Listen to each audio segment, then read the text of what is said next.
Hermanos, amigos, como hemos venido estudiando la carta del apóstol Juan, primera carta de Juan, hoy entramos a un nuevo capítulo, es el capítulo 3. Hay mucho que decir del capítulo 3 de Juan y el tema del sermón es ese, hijos de Dios.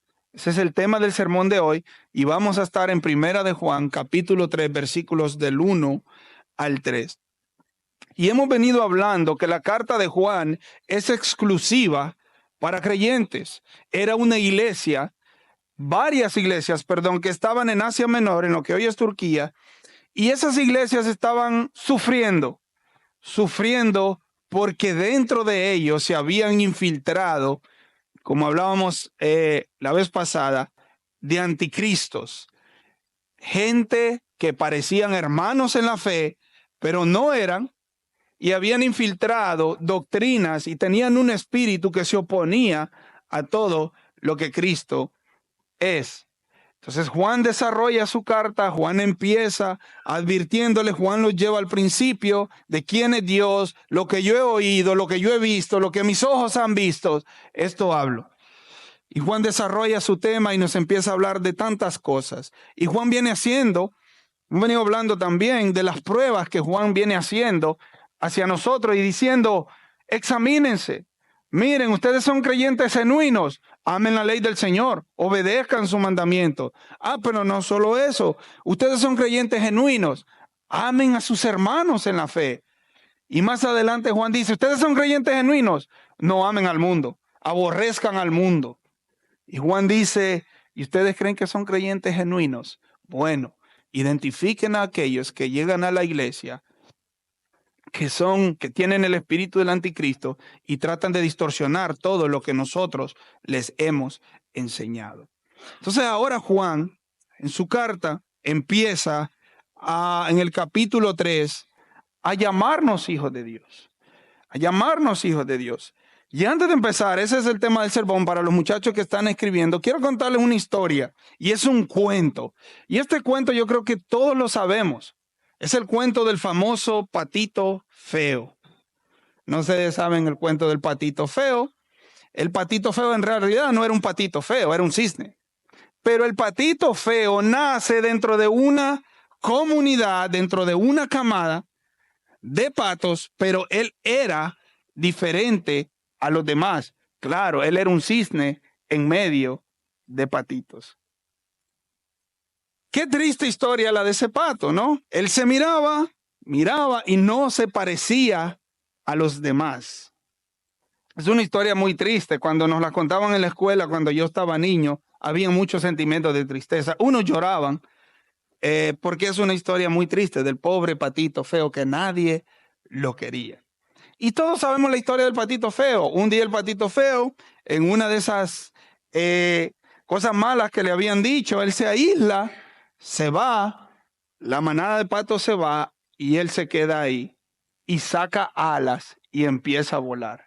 Y el cuento tiene varias versiones. La que me contaron a mí dice que el patito feo agarró alas, voló y llegó a un lago donde habían cisnes. Y dice que con esas alas fuertes llegó, aterrizó y él empezó a ver a esa gente y decía, pero estos son diferentes. Él no sabía que se parecían a él hasta que él mira en el reflejo del agua, él se mira y empieza a ver que es igual a él. Y el patito feo se da cuenta de que él no es un pato, de que es un cisne. Yo siempre me he preguntado en el cuento, ir más allá, ¿ustedes se imaginan si desde un inicio este pato, que no era pato, era cisne, se hubiera dado cuenta que él no era pato y era un cisne, cómo hubiera vivido la vida? No como pato, sino como un cisne, ¿verdad? Imagínense si él hubiera sabido lo que él iba a hacer también, cómo iba a vivir la vida. Yo no voy a hacer teología de un pato y un cisne, no es esa mi intención, pero quiero traer a ustedes la ilustración de un patito que se creía pato, pero era cisne, perdón. Y eso es lo que Juan quiere darnos a entender hoy como hijos de Dios. ¿Quiénes somos en Cristo? ¿Qué seremos? ¿Y cómo debemos de vivir? Y este capítulo 3 de Juan, ya como dije al principio, habla de anticristos, perdón, los capítulos anteriores, habla de tiniebla, habla de que seremos rechazados por el mundo. Juan lo dice, seremos rechazados por el mundo. Y el capítulo 3 habla esencialmente de eso, de nuestra identidad que tenemos como hijos de Dios. ¿Y qué es identidad? Bueno, quiénes somos, lo que seremos y cómo debemos vivir. Los que anotan, esos son los 3 puntos que veremos hoy. Los vamos a ir desarrollando uno por uno. Y vamos a leer la carta de Juan. Abran sus Biblias, Primera de Juan, capítulo 3. Yo sé que ustedes tienen Reina Valera. Yo la voy a leer en una versión más aplatanada, dirían los dominicanos, ¿verdad? La traducción actual, ¿verdad? Y antes de leer, en el 2:20, nosotros leíamos algo como esto: Cristo, el Hijo de Dios, los ha apartado a ustedes, que es a nosotros, del mundo, y les ha dado el Espíritu Santo, y todos ustedes conocen la verdad. En el 29 él mismo dice: como ustedes saben, Jesucristo hace todo lo que agrada a Dios. Por eso también deben saber que todo el que hace lo que a Dios le agrada es hijo de Dios. Es hijo de Dios. Esto apunta a lo que es nuestra identidad. Es una nueva ciudadanía. Yo les puedo dar una ilustración. Yo soy nacido en Honduras y yo adquirí una nueva ciudadanía, ¿verdad? Entonces, yo, hondureño, después emigramos a Estados Unidos y a mí me otorgaron una nueva ciudadanía. Ahora, todos mis documentos, a partir de mi nueva ciudadanía, no tienen nada que ver con mi primera ciudadanía. Yo a Honduras ya no entro como un hondureño más, sino que entro como un extranjero. Lo hacen por cuestiones de sacarnos dinero, pero al final yo entro ya como un extranjero porque yo no puedo tener una doble nacionalidad. Entonces, cuando yo entro, yo presento mi pasaporte y en mi pasaporte dice país de origen y dice Honduras, pero esa ya no es mi nacionalidad. Y eso más o menos es lo que Juan y lo que hoy yo quiero darles a entender. Somos nuevos ciudadanos, tenemos otra ciudadanía. Ya no es la misma. Mi esposa tiene la ventaja de que tiene las dos. República Dominicana, pues ella tiene doble nacionalidad. Tiene tanto como dominicana como americana. Yo no puedo tener ese privilegio. Hermanos, y es una nueva ciudadanía. Y a pesar de las dificultades en la vida cristiana, a pesar de que el mundo nos desprecia, podemos caminar en la luz. Eso es lo que nos ha venido diciendo Juan. Caminar amando a Dios, amando los unos a los otros, porque sabemos quiénes somos y qué seremos. Vamos a leer ahora sí, vamos a entrar a leer los versículos, gracias Tito, del 1 al 3, y como les dije, están ahí, y lo voy a leer en esta versión que es más contemporánea, y dice: miren, Dios el Padre nos ama tanto que la gente nos llama hijos de Dios, y la verdad es que lo somos. Por eso los pecadores de este mundo no nos conocen, porque tampoco han conocido a Dios. Queridos hermanos, nosotros ya somos hijos de Dios, y aunque todavía no sabemos cómo seremos en el futuro, sí sabemos que cuando Jesucristo aparezca otra vez, nos pareceremos a Él, porque le veremos como Él es en realidad. Todo el que espera confiadamente que todo esto suceda, se esfuerza por ser bueno, como lo es Cristo. La vida cristiana tiene un punto ético. La vida cristiana tiene un punto ético. Y la carta de Juan tiene mucho contenido. Juan nos enseña de eso. ¿Qué debemos hacer? ¿Cómo debemos conducirnos en la vida cristiana? Dice que tenemos que cuidar la comunión con Dios, la comunión con nuestros hermanos, aborrecer al mundo, guardar la ley del Señor. Juan nos dice que la vida cristiana tiene una parte ética, y es eso. Y es eso. Pero la vida cristiana también Juan nos dice que no solo tiene que ver con ética, sino que también tiene que ver con quién somos nosotros. Juan nos muestra eso. ¿Qué debemos hacer? ¿Cómo debemos conducirnos? Cuidar nuestra comunión con Dios y hermanos, aborrecer al mundo y guardar la ley del Señor. Ahora, aparte de eso, acabo de decirlo, también hay una cuestión, hay un tema de identidad. Y eso es lo que Juan hoy nos enseña. Y este es el punto número 1 y está en el versículo 1. Y el versículo 1, que tengo tanto papel aquí, el versículo 1 dice, miren, Dios el Padre nos ama tanto que la gente nos llama hijos de Dios y la verdad es que lo somos. Por eso los pecadores de este mundo no nos conocen porque tampoco han conocido a Dios. Si ustedes ven la palabra miren, aparecen signos de interrogación.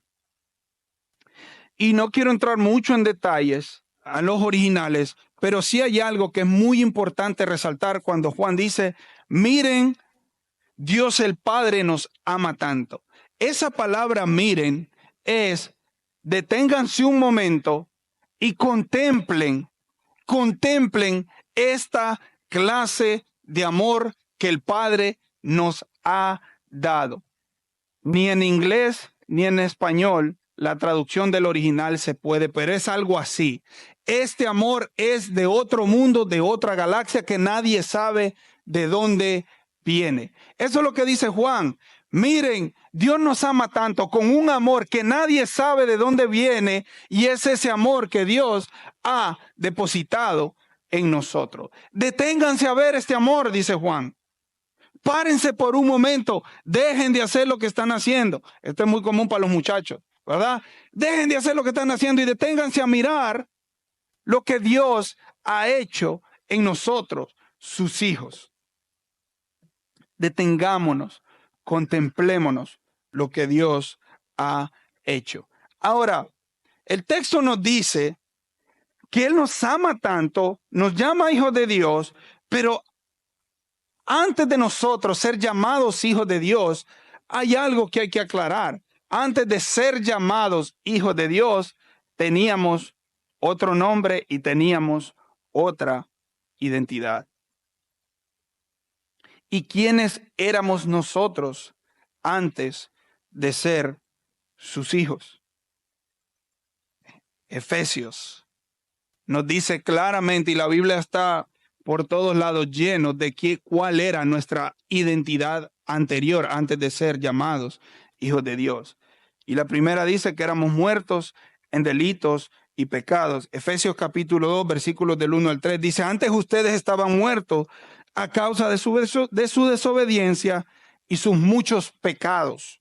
El 2 dice, vivían en pecado, al igual que el resto de la gente, obedeciendo al diablo, al líder de los poderes del mundo invisible.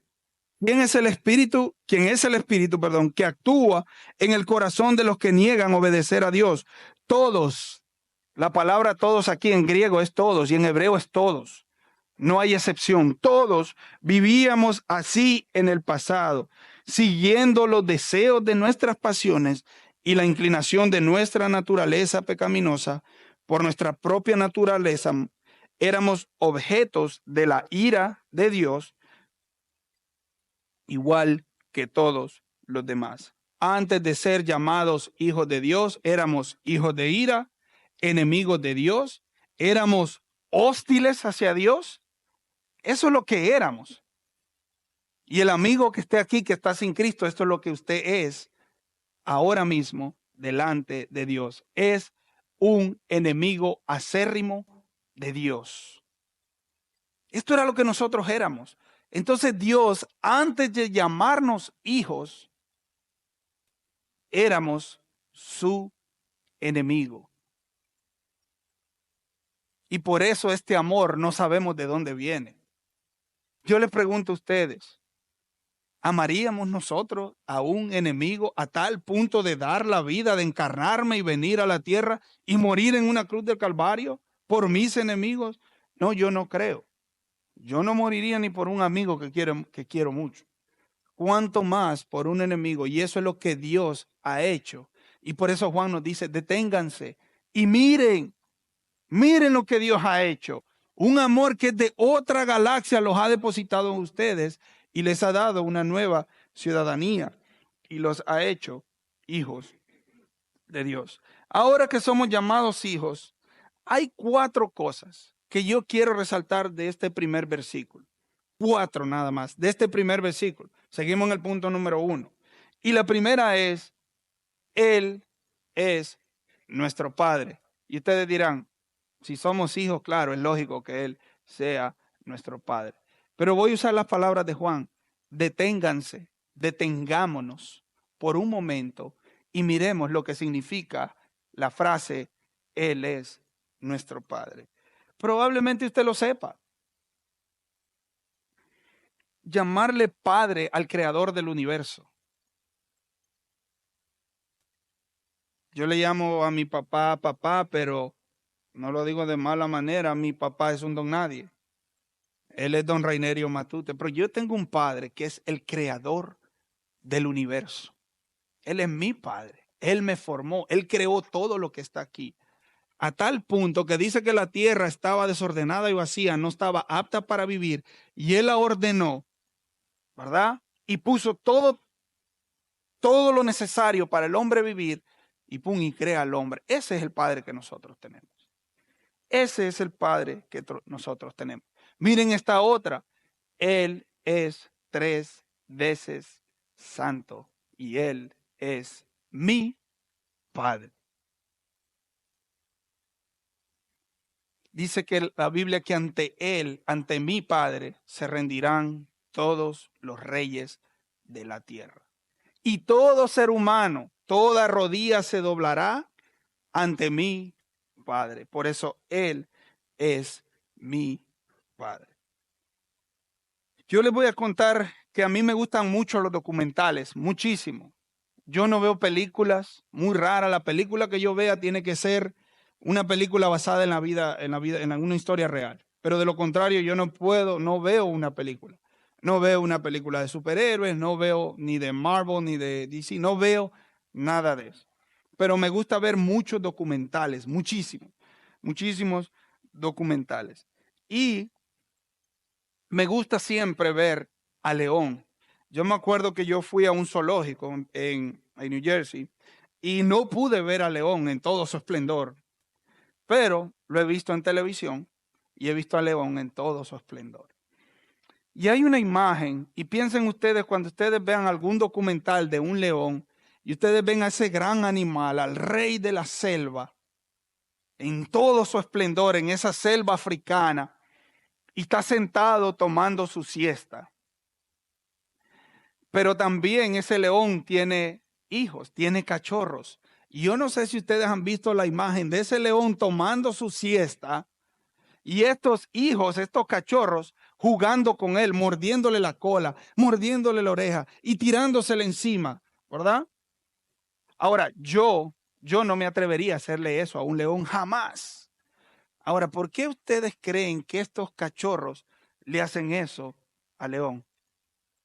Porque es su padre y porque tienen confianza. Pues esa relación tenemos nosotros con el Dios Padre, el creador del universo. Así como esos leones no tienen miedo, esos cachorros no tienen miedo de ir donde su padre, nosotros tampoco debemos de tener miedo de ir donde nuestro Padre celestial. Con confianza nosotros nos podemos acercar al Padre, al Rey de Reyes, porque somos sus hijos. Para los demás, así como para esos cachorros, el león es su padre, pero para los demás ese león es fiero y es terrible. De la misma manera es Dios Padre para aquellos que no son sus hijos.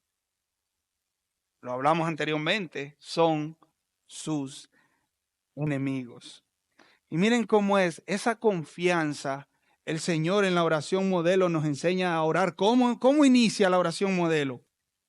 Padre nuestro, es de nosotros, está cerca. Él está ahí, Él nos escucha, ¿verdad? Entonces, en el punto número 1, es eso, pero dije que íbamos a tocar 4 cosas con respecto al punto número 1. La número 2, un hijo se parece a su padre. Yo tengo rasgos físicos de mi papá que cuando ustedes lo conozcan van a decir, usted es el papá de Pablo. Pero lo van a notar de lejos, de lejos. Yo tengo rasgos físicos de mi papá. Hay gente que dice que me parezco a mi mamá. Yo ya no sé a quién creerle, pero la mayoría de gente siempre me dicen, te pareces a tu papá. No sé si les pasa a ustedes, hablando de los rasgos físicos, un hijo siempre se parece a su padre. Yo no sé si cuando yo he ido a visitar allá los pueblos, cuando volví a Honduras y iba solo, ¿verdad? Me decían, ay, pero tú eres igualito a tu papá. Pero ¿por qué me comparaban a mi papá? Porque lo conocían. Bueno, el mundo, el mismo texto nos dice, el mundo no nos quiere. Porque si no conocen a nuestro Padre, ¿cuánto más no nos van a conocer a nosotros? No nos van a conocer a nosotros. Entonces, hay rasgos físicos. Hay rasgos físicos. Y espiritualmente también. Espiritualmente también. Es así. Miren lo que dice Juan en el 2:29. Se lo voy a leer. Y estoy en Reina Valera ahora. Si sabéis que Él es justo, sabed también que todo el que hace justicia es nacido de Él. Hay rasgos físicos, ¿verdad? Tenemos rasgos físicos, pero aquí estamos hablando de algo espiritual. Si somos hijos de Dios, debemos de tener los rasgos que Él tiene. Él ama, Él hace justicia, Él perdona. Somos hijos y eso se manifiesta en el hecho de vivir vidas de justicia, de santidad, de amor, de servicio y de sacrificio, ¿verdad?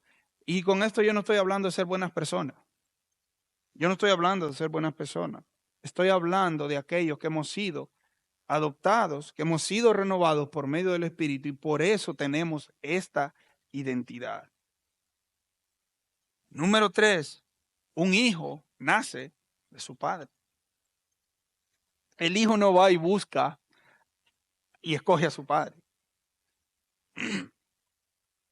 El padre engendra al hijo.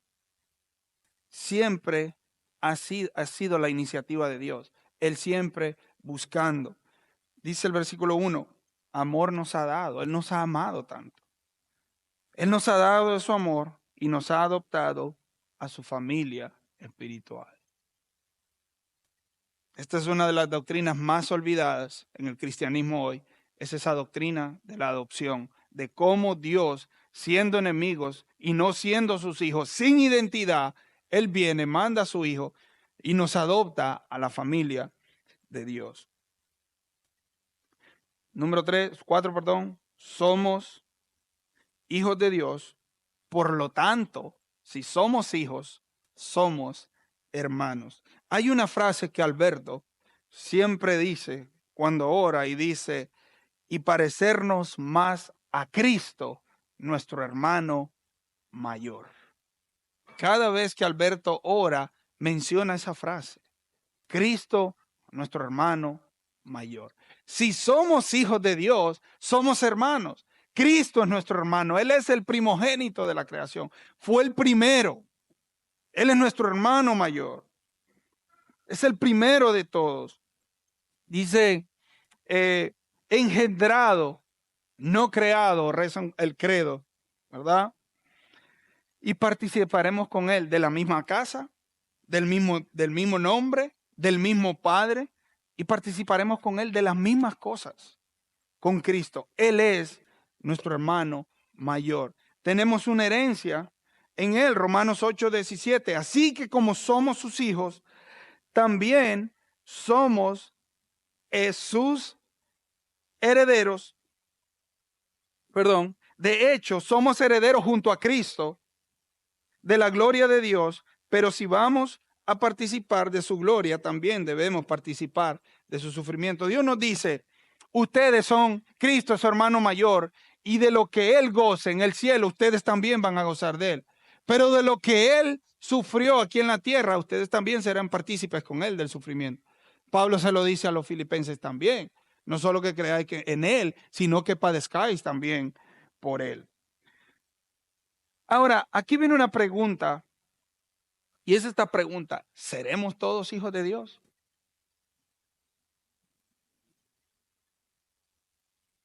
Vamos a ver si es cierto.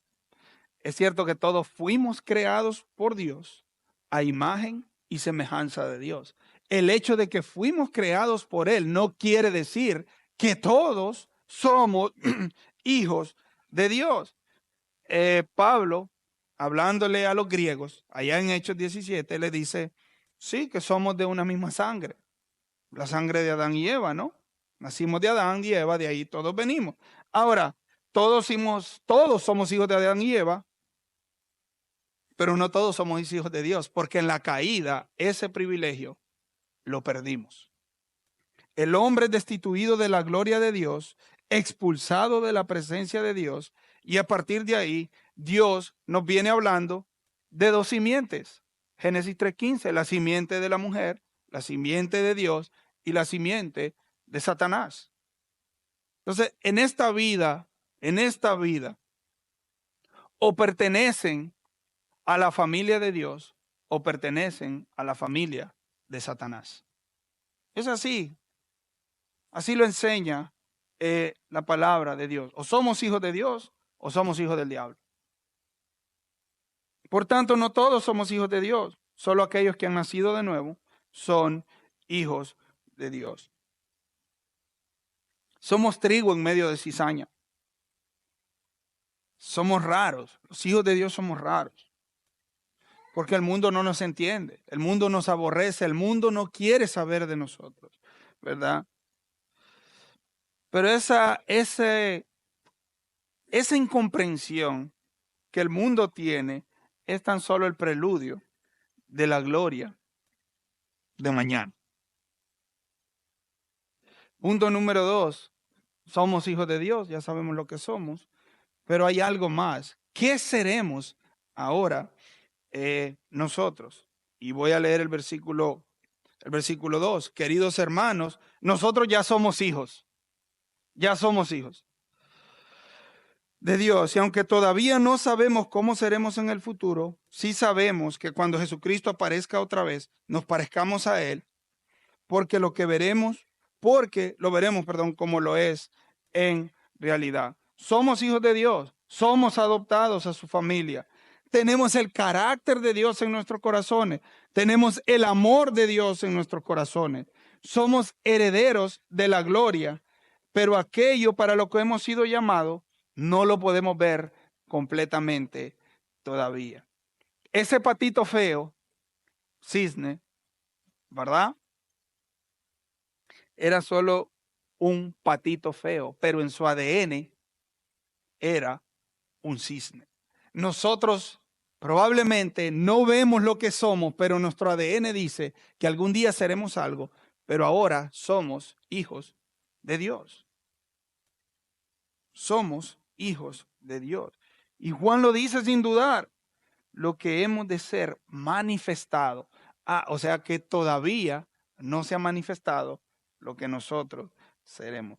Ya sabemos cómo debemos ser, seremos como Cristo Jesús, ¿verdad? Somos hijos de Dios, pero no hemos visto completamente lo que significa. Reflejamos el carácter y las virtudes de Dios, y cuando Cristo venga en las nubes, le veremos de forma clara lo que nosotros seremos. Hermanos, ya no habrá más dolor cuando Cristo venga. Yo padezco de la espalda y yo creo que tendré una espalda nueva. Todos esos achaques que tenemos después de que pasamos los 40 años, ¿verdad? Eso se va a acabar. Eso se va a acabar. Seremos renovados. Seremos nuevos. Ya no habrá presión alta, ya no habrá diabetes, ya no habrá absolutamente nada de eso. Pero todavía estamos aquí y tenemos que soportar. Todavía no se ha manifestado. Seremos igual a Él. Seremos igual a Cristo. Romanos 8:29, porque a los que antes conoció también los predestinó para que fuesen hechos conforme a la imagen de su Hijo. O sea, Él nos escogió para ser conforme a la imagen de su Hijo, para que Él sea el primogénito entre muchos hermanos. Y a estos que predestinó, a estos también llamó, y a los que llamó, a estos también justificó, y a los que justificó, a estos también glorificó. O sea, hermanos, que nosotros estamos a la espera de que Él vuelva para ser glorificados. Esa es nuestra esperanza, creo yo. Esa es nuestra esperanza. Cuando Él vuelva, seremos glorificados. No porque yo ya no quiera tener más dolores de espalda. No, hermanos, es que vamos a morar con Cristo por toda la eternidad. La obra de Dios se completará perfectamente en nosotros y seremos igual a Él. Suena bien la oferta, ¿verdad? Suena bien. No seremos idénticos a Cristo, pero seremos semejantes a Él. ¿Y cómo así? Bueno, Él es Dios, nosotros no somos dioses. Seremos semejantes a Él. No seremos divinos, pero seremos gloriosos, porque el mismo texto me lo dice, seremos glorificados. Pablo le dice a los filipenses, el que empezó la buena obra en ustedes, la perfeccionará. ¿Cuándo? Esa pregunta nos hacemos cuando tenemos esos dolores de cabeza y esas luchas y esas pruebas. Señor, ¿cuándo vendrás para que esto se acabe y seamos perfectos? Porque le veremos tal como Él es. Porque en el día de Jesucristo se manifestará en su gloria, en su esplendor, y vendrá con el sonido de trompetas y montado en un caballo blanco. Moisés se atreve a decirle algo al Señor. Muéstrame tu gloria. ¿Y qué le dice el Señor? Vete para allá, ponte, no mires, cuando yo te diga, y Moisés solo pudo ver, ¿qué? La espalda del Señor. No pudo ver la gloria del Señor. ¿Por qué necesitamos ser glorificados? Qué atrevido Moisés, ¿ah? Qué atrevido. Primera de Corintios 13:12. Me gusta este texto. Y lo voy a decir por qué me gusta, cómo lo asocio. Ahora conocemos a Dios de manera no muy clara, como cuando vemos nuestra imagen reflejada en un espejo a oscuras. Pero cuando todo sea perfecto, veremos a Dios cara a cara. Ahora lo conozco de manera imperfecta, no porque Él sea imperfecto, sino porque yo soy imperfecto. Pero cuando todo sea perfecto, podré conocerlo como Él me conoce a mí. Cuando uno se baña y pone el agua caliente, ¿verdad? Si usted sale del baño, usted ve el espejo y usted no se puede ver en ese espejo porque está lleno de... se me fue la palabra.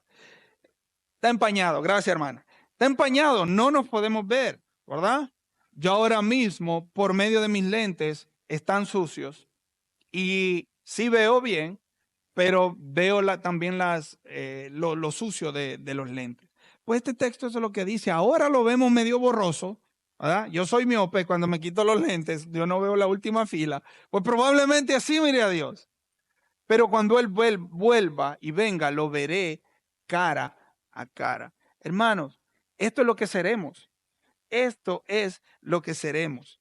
¿Verdad? Yo tengo una anécdota. Siempre mi sueño de niño fue conocer Times Square en Nueva York. Siempre. Ese fue mi sueño de niño. Yo no quería conocer Disney. Yo quería conocer Times Square. Y yo tenía una imagen de Times Square en mi mente. Es la avenida de Nueva York, la famosa avenida de Nueva York. Y nada más lo miraba por fotos, por la película. Mi pobre angelito, me fascina, la puedo ver miles de veces.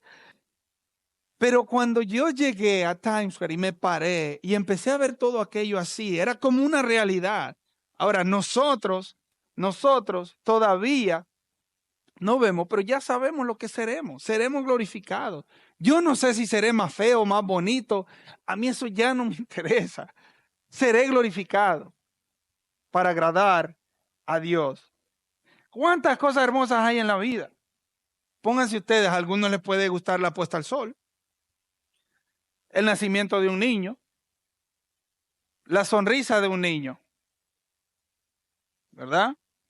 La sonrisa de mi esposa. Esto es solo la creación. Imagínense ustedes un amanecer, todo eso es solo la creación. Pero imagínense ustedes ver cara a cara al creador de toda esa creación. Eso va a ser impresionante, hermanos. ¿Cómo será ese día? Ver a Cristo Jesús en todo su esplendor. En un caballo blanco, con una espada, sometiendo a sus enemigos bajo sus pies. ¿Cómo será contemplarlo en la eternidad? Imagínense ustedes. Entonces hemos visto el punto número 1, somos hijos, Él nos ha adoptado, eso es lo que somos. Hemos visto el punto número 2, lo que seremos, ¿verdad? Y el punto número 3, cómo debemos vivir. Hablamos de ética al principio, ¿no? ¿Cómo debemos vivir? Les hago una pregunta, hermanos en la fe, ¿ustedes creen todo esto? ¿Ustedes creen lo que Juan acaba de decir acá?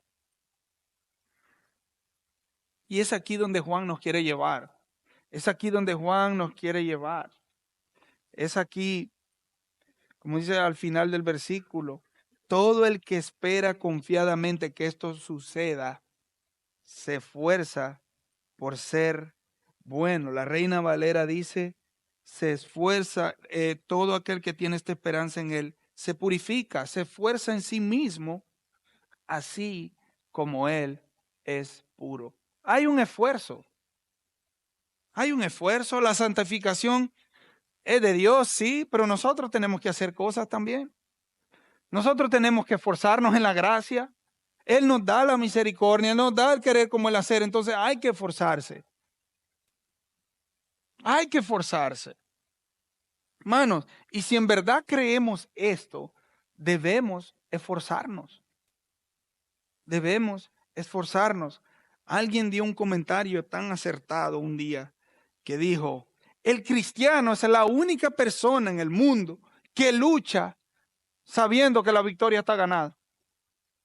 Y es una realidad. Esto se va a acabar. Y ya sabemos que los que estemos en Cristo moraremos con Él. Imagínense si el patito feo hubiera vivido su historia sabiendo quién era, de dónde venía y para dónde iba y en qué se iba a convertir. Imagínense ustedes, si nosotros no somos como Él, nosotros sí sabemos quiénes somos, para dónde vamos, cómo seremos, en qué nos iremos a convertir, pero hay algo que tenemos que hacer y cómo debemos vivir. Hermanos, si esta es tu esperanza, ¿cómo vamos a vivir el rechazo del mundo? ¿Cómo? ¿Lamentándonos? ¿No juntándonos con el mundo? Cuando digo juntarnos con Él, no es participar de las cosas y hacer las cosas de Él. Juan lo dice en su carta en el 2:18, no améis al mundo. Pero estamos en el mundo y tenemos que a este mundo llevarle estas verdades de las que nosotros, Dios, nos ha llenado y nos ha dado por pura misericordia y por pura gracia. Hermanos, si esta es tu esperanza, ¿cómo vas a vivir cada día en la vida cristiana, reflejando el carácter de aquel que nos ha llamado y nos ha comprado y nos ha adoptado a su familia? Si en verdad esta es nuestra esperanza, hermanos, ¿cómo vamos a vivir nuestra vida en santidad? Y aquel que tiene esta esperanza se purifica a sí mismo. El que tiene esta esperanza camina en luz, camina en santidad, camina amando a Dios, guardando sus mandamientos, amando a los hermanos. Aquel que tiene esta esperanza comienza aquí en la tierra a hacer aquello que sabe que será allá en el cielo. Yo siempre le digo a mi hijo, al varón, con el que más conversaciones tengo, y le digo, no espere llegar al matrimonio para empezar a hacer estas cosas. Hermanos, no esperemos que Él vuelva para empezar a deleitarnos en lo que somos. El mundo nos va a aborrecer. Pero ¿qué dice Él? No teman, tranquilos, yo he vencido al mundo. Y esa es la meta como cristianos. Empezar a vivir ya hoy aquello para lo cual hemos sido llamados. Cierro con este texto. Estoy seguro de que los sufrimientos por los que ahora pasamos no son nada si los comparamos con la gloriosa vida que Dios nos dará junto a Él. Romanos 8:18. Hermano, lo que nosotros vivimos ahora mismo no tiene comparación a lo que será la gloria que viene. Y esa es nuestra esperanza. Amigo, y usted que está aquí, ese Padre que nosotros tenemos, que éramos sus enemigos, hoy cantábamos del Dios poderoso, el Dios grande en misericordia, el Dios dice tardo para airarse. La Biblia dice que es ese Dios que se deleita en salvar pecadores. Ese es el Dios que está ahí. Y dice que Él no rechaza un corazón contrito y humillado. Jamás lo va a despreciar. Amigo, o es hijo de Dios o es hijo del diablo. Y los hijos de Dios ya vimos la película de cómo seremos cuando Él vuelva. Ahora, los que no están en Cristo y los que no son adoptados por Dios a través de Cristo, lo que les espera es terrible. Si esto acá es sufrimiento, no me imagino el sufrimiento eterno, la ira de Dios contra aquellos que negaron a vivir, que negaron su nombre y rechazaron al Hijo de Dios.